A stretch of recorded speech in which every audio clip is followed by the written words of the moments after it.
याचं पहिलं कारण आहे महाराष्ट्राचं भूषण वारकरी संप्रदायांचे आध्वर्य आणि तत्वनिष्ठ जीवन ज्यांचं आहे हरिभक्तपरायण गुरुवर्य चंद्रशेखर महाराज देगलूरकर महाराजांची आज्ञा भालचंद्र महाराजांना झाली आणि तेव्हापासून अखंड कीर्तन परंपरा भालचंद्र महाराज करत आहेत. त्यांची परंपरा अति गोड आहे. त्यांनीही आपल्या जीवनामध्ये अनेक संतांचं प्रेम संपादन केलं. दत्त महाराजांचं प्रेम दत्त महाराज म्हणजे शांती ब्रह्म होती महाराज ऐकलं. दत्त महाराजांचं प्रेम संपादन केलं. ताई महाराजांचं प्रेम संपादन केलं.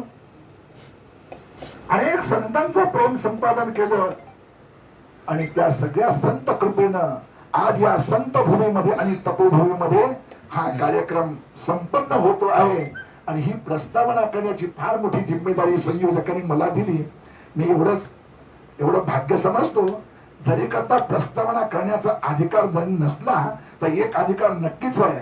कारण आचार्यांच्या समोर दोन शब्द करता आपण बोलले ममत्वेता वाणी गुणकथन पुण्येन भवतः. आचार्यांच्या कृपेनं या वाणीला पवित्रता यावी, वाणी गोड व्हावी, वाणी रसाळ व्हावी, वाणी मधुर व्हावी, वाणी दिव्य व्हावी, वाणी अद्भुत व्हावी, वाणी अलौकिक व्हावी. ती वाणी न राहून ती वाणी भक्ती रसामृतानं परिपूर्ण व्हावी या स्वार्थानं हे दोन शब्द प्रास्ताविक केलं.